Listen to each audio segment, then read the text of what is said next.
To think that I would have a career in opera, you know, which is considered the highest form of musical expression, is a bit far-fetched. I do realize that, you know, my voice was different. I certainly wasn't cut to sing R&B. I certainly wasn't cut to sing traditional gospel. I auditioned for a weekend program up in New England when I moved up there at the New England Conservatory of Music. And I started off singing, "Oh, say, can you see?" And the lady stopped playing and she says, "Have you ever thought about singing opera?" And I was like, "No."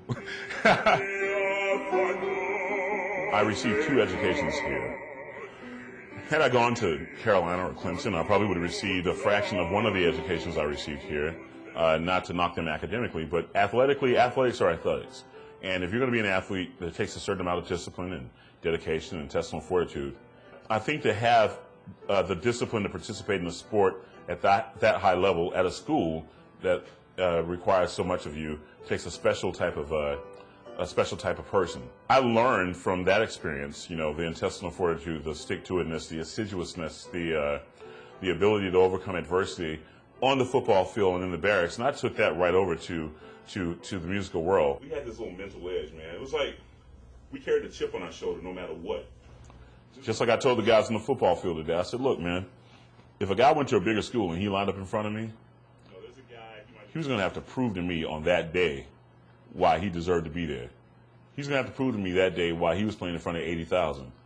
He had to prove to me why he got a bigger scholarship or he thought he was better than me. You know, he's 6'6", 315. Well, guess what? You're going to have to kick my butt today and prove to me that you're better than I am. And I do the same thing in opera. You know, there's a guy, there may be a guy that's singing a bigger role or has a little bit more experience or he's at the top or supposed to be the world's best. Well, you know what? I'm going to go watch him. And he's going to show me why he's the best. And if he's better than I am, okay, fine. Then I'm going to go back and practice and get there. And if he isn't, it's just going to motivate me more to knock him off his place, you know. And I think that's terrible. That's terrible in the arts world to be that competitive, but it also helps. I think that if I didn't have that competitive spirit, we wouldn't be having this interview right now. Linguistically, artistically, academically, those were the challenges, you know, having to learn to be conversational in Italian, to be conversational in German. When I went back to school to learn opera, I knew I had languages to learn. I knew I had to learn technique. I knew I had to learn how to read music, you know, at a high level. I had a lot of things to learn. So I had to give up my golfing on the weekends. I had to give up fishing trips.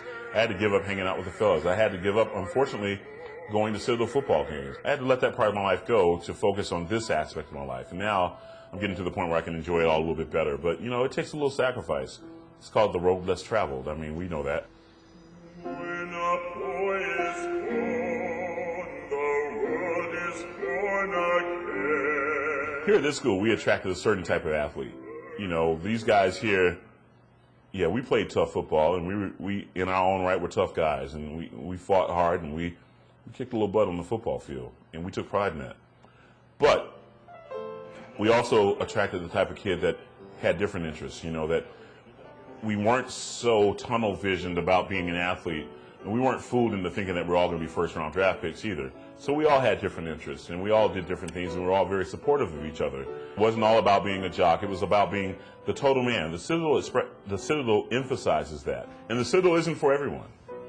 But if you are the right fit, you'll get the most out of it. This school gives you so much.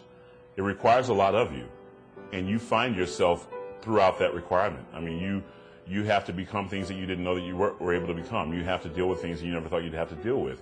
You have to rise above situations that, you know, the guy at Clemson doesn't have to deal with. He's standing there with no... You have to find it deep within yourself to meet the demands of this institution, both academically, athletically, militarily. All those things are required of you. And I think that if you're special enough to make it through this special school, you know, special things will happen for you, and you'll be special in your life. You have a special life. You know, I've been very blessed, but for the grace of God, I wouldn't be able to do what I do. I don't take any credit for having these cords in my throat. You know, that was a gift. Now, the hard work I put into developing that craft, I take some credit for, but I give credit to the school and to the football team for developing that. Citadel is a tough place to be, but it's a great place to be from.